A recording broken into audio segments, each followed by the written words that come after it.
اگر وقت ہے تو چند لمحے رک کر یہ حقیقت سن لیجئے، جب میں مر جاؤں گا تو مجھے کوئی فکر نہیں ہوگی اور نہ ہی اپنے بے جان جسم کی کوئی پرواہ ہوگی، کیونکہ میرے مسلمان بھائی وہ سب کچھ کریں گے جو ضروری ہے، یعنی وہ میرے کپڑے اتار دیں گے، مجھے غسل دیں گے، مجھے کفن میں لپیٹیں گے، مجھے میرے گھر سے نکالیں گے اور مجھے میرے نئے مسکن قبر تک لے جائیں گے۔ بہت سے لوگ میری نماز جنازہ میں شریک ہوں گے، بلکہ کئی لوگ اپنی مصروفیات اور ملاقاتیں منسوخ کر دیں گے صرف میری تدفین کے لیے۔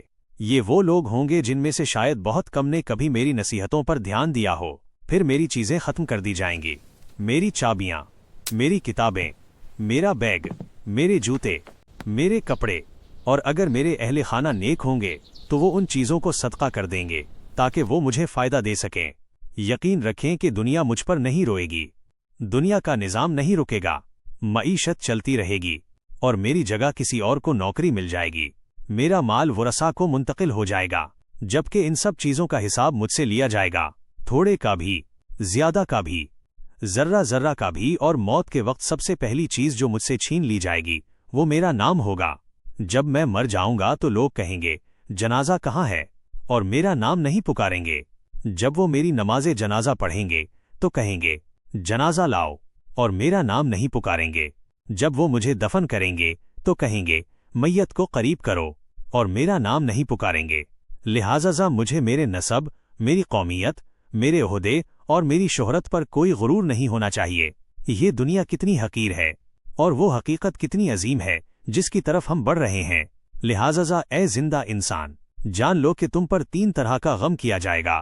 وہ لوگ جو تمہیں سرسری جانتے ہیں کہیں گے بیچارہ، تمہارے دوست کچھ گھنٹوں یا دنوں تک غم کریں گے، پھر اپنی باتوں اور ہنسی مذاق میں مشغول ہو جائیں گے۔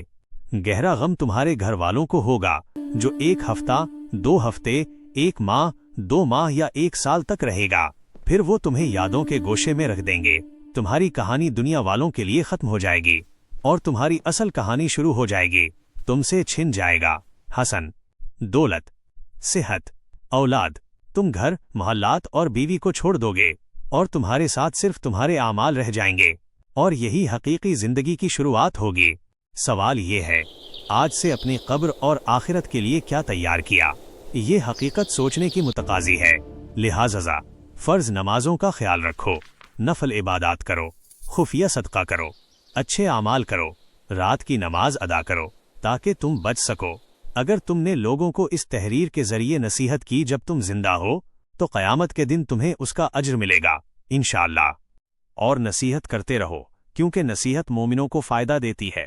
الزاریات 55۔ اگر آپ کو یہ تحریر اچھی لگی ہو تو شیئر کریں۔